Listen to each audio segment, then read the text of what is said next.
What's up, folks? It's been 2 years since I made the video how to get your best connection on Xbox Live. People are still struggling to get this right. Previous video I explained how to get the best connection. Of course, to get the absolute best connection on Xbox Live, you want to use a Ethernet cable and plug it directly into your Xbox One and the other end on your router. If that's not available and you were forced to use Wi-Fi, I explained the differences between the 2.4 gigahertz Wi-Fi spectrum and also the 5 gigahertz, and I advise everybody to use the 5 gigahertz spectrum because if you use the 2.4 gigahertz spectrum, every time a microwave goes on in your house, that speed or that network is going to get crippled. Well, now this video, what I want to explain is another option that's available out there in case that your router is not close to your Xbox One and you're not able to run a Ethernet cable from your router to your Xbox One.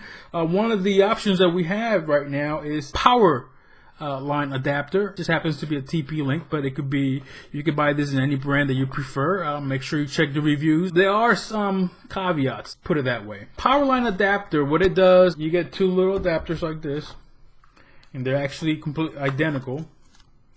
These are the Nano, which are small, and you will plug in one Ethernet cable from your router, one of the ports in your router, 1 through 4, any port you want, and then plug the other end here and plug this to the wall. Then you go ahead and you connect this adapter to an Ethernet cable and plug this into the wall and plug in this Ethernet cable into your Xbox One or Xbox 360. And the whole thing about this is that it almost gets you, depending on how your electrical circuit is set up in your house, you might get almost Ethernet-like performance, or at least fast enough that you will get a complete pass of your internet connection through the Powerline adapter. The caveat is though that you need to have these things have to be in the same circuit. So let's say if you have your router on one end of the room and your Xbox on the other end, and you cannot run an Ethernet cable, do not want to run it, you can use this and you will get great performance out of this. You should be able to get your full internet speed, but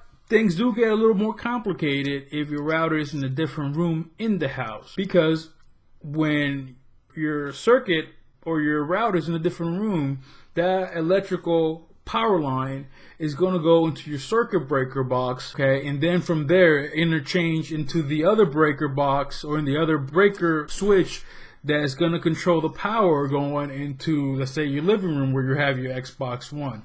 So you want to do some testing around with this. Unfortunately, I have not been able to get this right in different rooms in my home. Breaker boxes that I have somehow are filtering some of the things, some of the connection here, or maybe there's a lot of noise. But I have done testing here in this office, and if you have your router, let's say on one end of the room, and you have your Xbox One on the other end, and you use one of these adapters, you're going to get almost Ethernet-like performance. When these adapters are used in different rooms, you're going to have to do some testing because it's not guaranteed you're going to get the performance that they claim you're going to get in this box here. And another thing to know is that they claim here that this is like a 500 megabits connection, which it might be true between the two adapters, right?